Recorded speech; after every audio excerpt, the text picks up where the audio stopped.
This is something that you must not allow. There is no way a cabinet secretary can send a letter to you seated in the chair this morning. I am very shocked because you see, on the chair, we woke up very early in the morning to come and attend this session. The question that I was supposed to put to CS Mbadi is a question that is over a year old. It has taken him less than 2 weeks to become a proper Kenya Kwanza cabinet secretary who has no respect for this house. Honorable Chair, we cannot allow this because we want to engage with these CSs. He cannot tell us, and I have heard in this house before, people saying that when Kibaki was president, if there was a matter before Parliament and another one before State House, the precedent was that you come and attend to the matters in the House first. I want to tell John Mbadi that this is unacceptable. This is unacceptable, totally unacceptable, when he has to show respect for this House. And in fact, it is worse that he was a member of Parliament. If he had just been plucked from the wilderness like some of the other people I see, maybe we would excuse him. But he is a member of Parliament. He has even finished 2 weeks. Honorable Chair, this is unacceptable. Respect for this House, and as of yesterday, there was already communication that he had confirmed he was going to come. When these State House meetings just spring up on people like it is a surprise party. Honorable Chair, this is unacceptable. At the very minimum, he should have written yesterday and said he was not going to be able to make it. We have also other business to attend. Honorable John Mbadi must be called to order. This is not the John Mbadi I knew. I don't know what they have done to him. He used to respect Parliament. Sorry, actually, I thought our visitors are not allowed to any.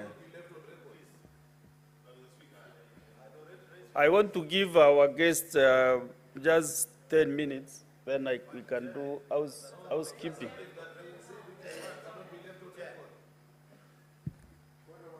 I have directed that our visitors here, the CS for Labor and Social Protection and his team, to give this House 15 minutes to interact with this communication.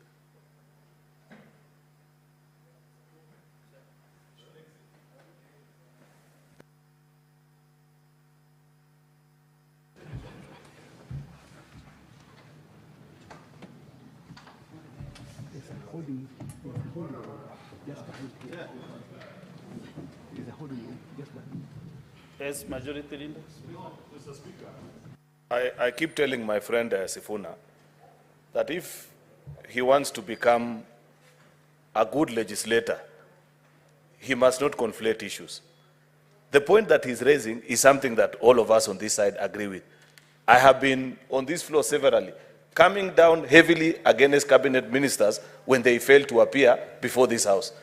But when he wants to leave it on record and say that John Mbadi has become a proper Kenya Kwanza minister who has no respect for Parliament, I cannot allow him to do that, Mr. Speaker, because he's disparaging a cabinet, Mr. Speaker, and their ministers, while he's saying that there's a cabinet minister seated here waiting to respond to questions, Mr. Speaker.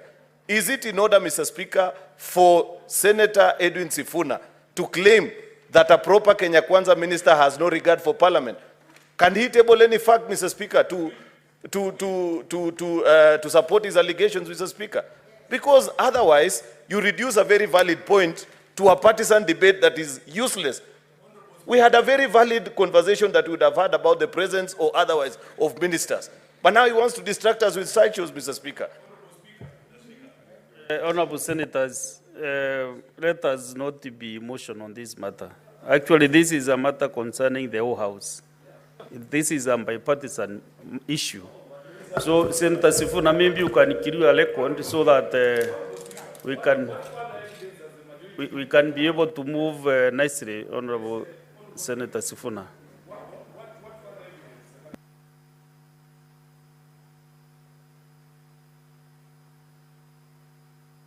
No, I've asked him to clarify that bit so that. You don't want me to speak? Honorable Speaker, I don't know what other evidence the Majority Leader would want tabled of disrespect of this House other than the letter that has been brought to you while you are seated in the chair. And the fact that he admits that we have engaged on this issue repeatedly, it is indicative of a tradition within the Kenya Kwanza government that they disrespect this House all the time. We have dealt with this issue more than enough times, Honorable Speaker, and the Majority Leader cannot gag me. You cannot gag me, Honorable Cheruyot. Senator The Sifuna, have your disrespect seat. is in that letter that has been brought this morning. We woke up Resume here your to do seat, this Senator job. Where is Sifuna. Mbadi? You can't defend Mbadi. Have your seat, Senator Sifuna. Senator Enoch.